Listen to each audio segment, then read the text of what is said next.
नीतीश कुमार ने 2000 के बीच जिस तरीके की राजनीति की है, सारी खासियतों के बावजूद उनको सशंकित निगाहों से देखा जाता रहा है। बिहार के लोग भी पक्के तौर पर यकीन नहीं कर पाते कि कब वो अपना स्टैंड बदल लेंगे, कब वो गरीबों और पिछड़ों के धर्मनिरपेक्ष नेता बन जाएंगे और कब राष्ट्रवाद और कट्टर हिंदुत्व की राजनीतिक विचारधारा के सियासी हमसफर बन जाएंगे। बीजेपी तो नीतीश कुमार के ट्रैक रिकॉर्ड को देखते हुए कुछ ज़्यादा ही सतर्कता बरतती आ रही है।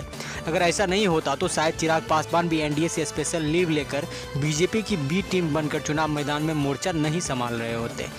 लेकिन सारी खुदाई एक तरफ और पुराना याराना एक तरफ। लगता नहीं कि लालू यादव भी नीतीश कुमार को लेकर बीजेपी के नज़रिए से इत्तेफाक रखते हैं। नीतीश कुमार और लालू यादव दोनों ही ने अपने अपने हिस्से की विधानसभा सीटों पर उम्मीदवार फाइनल करने में एक दूसरे का जिस कदर ख्याल रखा है, वो तो ऐसा ही किस्सा सुना रहा है। राजस्थान में मुख्यमंत्री अशोक गहलोत और सचिन पायलट की तकरार के दौरान पूर्व मुख्यमंत्री वसुंधरा राजे के नरम रुख की खूब चर्चा रही। आखिर में वसुंधरा राजे ने भी बीजेपी के सपोर्ट में खुलकर मोर्चा तो संभाल लिया था, लेकिन ना तो किसी बयान में ना किसी ट्वीट में कभी भी अशोक गहलोत उनके निशाने पर देखे गए। अशोक गहलोत ने भी सचिन पायलट के हमलावर रुख के बावजूद वसुंधरा राजे के बंगले को लेकर एक भी कदम पीछे नहीं खींचा।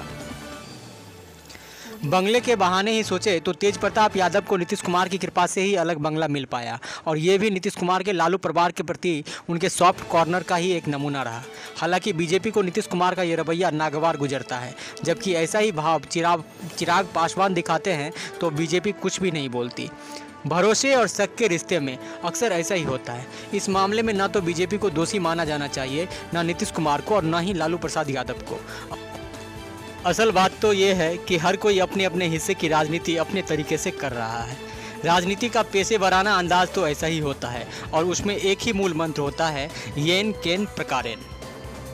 लालू परिवार के प्रति नीतीश कुमार के सॉफ्ट कॉर्नर को लेकर बीजेपी ने जो फीडबैक अपने आंतरिक सर्वे में पाया था, नीतीश कुमार ने उसे अप्रत्यक्ष तौर पर उदाहरण स्वरूप पेश कर दिया है। बिहार विधानसभा की कुछ सीटों पर टिकटों के बंटवारे की रणनीति को ध्यान देकर समझें तो ये समझना काफ़ी आसान हो जाता है।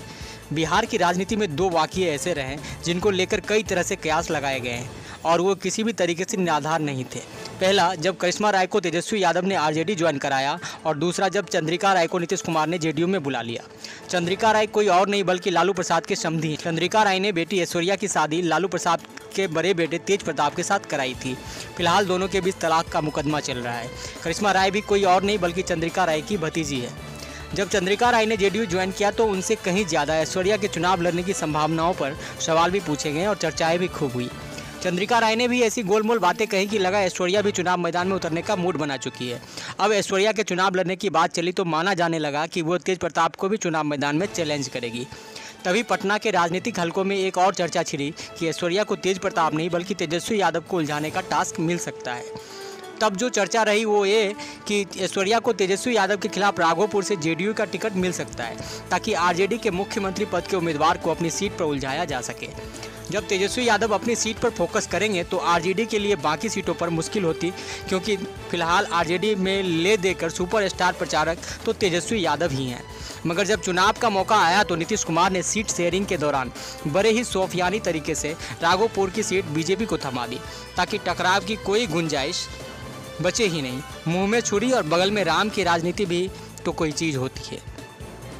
पहले कहा जा रहा था कि राजद के एकमात्र स्टार प्रचारक तेजस्वी यादव को जदयू उनके क्षेत्र राघोपुर में ही घेर, इसके लिए भावी ऐश्वर्या राय को मैदानी जंग में उतारा जा सकता है, किंतु जदयू ने करवाहट बढ़ाने के बजाय खुद को मोर्चे से ही हटा लिया और इस सीट को भाजपा के खाते में डाल दिया है। लालू परिवार के लिए दूसरी महत्वपूर्ण सीट महुआ रही, जहां से पिछली बार तेज प्रताप चुनाव जीते थे। ऐश्वर्या के राघोपुर नहीं तो महुआ से चुनाव लड़ने की संभावना जताई गई थी, लेकिन जेडीयू ने वहां से पूर्व मंत्री इलियास हुसैन की बेटी आसमा परवीन को उम्मीदवार घोषित कर दिया है। शायद यही वजह रही कि तेज प्रताप ने महुआ छोड़कर इस बार हसनपुर से चुनाव लड़ने का फैसला किया है। बहरहाल हसनपुर से भी ऐश्वर्या के चैलेंज करने की संभावना खत्म हो गई, क्योंकि जेडीयू ने अपने विधायक राजकुमार की उम्मीदवारी इस बार भी बरकरार रखी है। अब जरा नीतीश कुमार के प्रति लालू यादव का रुख भी समझने की कोशिश करते हैं। ये मामला आपसी बातचीत से सुलझाया गया हो या फिर एक दूसरे के मामलों में दखल देने से परहेज के चलते, लेकिन वस्तु स्थिति तो यही बनी है कि दोनों ही पक्षों ने एक दूसरे के राजनीतिक हितों का पूरा ख्याल रखा है। अव्वल तो बाद दिनों की तैयारियों के हिसाब से करिश्मा राय को अपने चाचा चंद्रिका राय के खिलाफ सारण की परसा विधानसभा सीट से लड़ना चाहिए। लेकिन ऐसा नहीं हुआ। करिश्मा राय अब भी रिजर्व प्लेयर के तौर पर आरजेडी में बैठी हुई है। परसा से जेडीयू उम्मीदवार चंद्रिका राय के खिलाफ आरजेडी ने लोक जनशक्ति पार्टी छोड़कर आए छोटे लाल राय को टिकट दिया है। आरजेडी के टिकट पर 1990 से जीतते आ रहे चंद्रिका राय को 2010 में छोटे लाल ने टिकट दे डाली थी। बाकी चुनाव में वो हारते रहे हैं। ऐसे कई मौके आए जब नीतीश कुमार के महागठबंधन में लौटने की भी चर्चाएं चली, खासकर तब जब प्रशांत किशोर को नीतीश कुमार ने जेडीयू से निकाला नहीं था। कई बार आरजेडी के कुछ नेताओं की तरफ से भी बयानबाजी हुई कि नीतीश कुमार मन बनाए तो महागठबंधन में दोबारा स्वागत है। वैसे तो बीजेपी ने बिहार चुनाव में अपनी तरफ से पूरा इंतजाम कर रखा है कि उसको नज़रअंदाज करके किसी भी राजनीतिक दल के लिए नया गठबंधन खड़ा करना संभव न हो सके। असली फैसला तो अब जनता की अदालत में होना है।